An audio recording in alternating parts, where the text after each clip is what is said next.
Hi, I'm Kale, and today I'm going to talk about gaslighting. The term gaslight comes from a 1938 British play that was made into a movie called Gaslight. In the movie, a famous opera singer is murdered for her jewels, but before the bad guy can steal them away, he's interrupted by the opera singer's niece named Paula. Skip ahead to a few years later, Paula is living in Italy and she's swept off her feet by this guy named Gregory, and they're married after 2 weeks. For some reason, Gregory insists that they move back to London into Paula's aunt's old house, and really strange things start happening. Paula starts losing things that she's sure she's locked away. She starts hearing footsteps in the sealed attic, and the gas lights in the house start to dim and brighten, seemingly of their own accord. Meanwhile, Gregory is isolating her from her friends. He's hiding things from her and convincing she's stealing, and he's telling her she's just paranoid when he's flirting with the maid. As you might have guessed, Gregory is up to no good. He's actually Paula's aunt's murderer.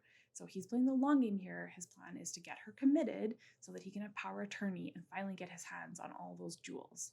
His goal is to undermine her sense of self and her grasp on reality, and therefore rely on his version of events and rely completely on him. So, this is where the term gaslighting came from. Since then, it has entered the mainstream as a term used to describe how abusers manipulate. It applies to both interpersonal relationships and politics. Maybe some of us have felt gaslit watching the news lately or by certain politicians. There are differences between how the term is used in the movie and in real life. For one, it's not usually done by people who are trying to steal jewels. In fact, people who gaslight are rarely conscious that they're doing it, nor do they have an end game. Types of gaslighting range wildly. It's women being called too emotional or oversensitive when we have perfectly legitimate reactions and feelings. Side note, don't do that. I'm so tired of hearing all women are crazy or all men are so stupid. Gaslighting is a person being emotionally distant or withdrawn, but telling you you're imagining things when you ask them about it. It's when someone hurts you repeatedly, but when you confront them, they tell you you just can't take a joke. It's undermining a person's real and valid emotions. It's denying their lived experiences and their reality. It's telling them how they see the world is wrong. It's all of those things and more combined that create domestic abuse situations. In the paper, The Sociology of Gaslighting, Paige L. Sweet talks about how gaslighting should be understood as rooted in social inequalities, including gender. Sweet points out that women typically don't have the cultural, economic, or political capital to gaslight men, and therefore gaslighting is a gendered phenomenon.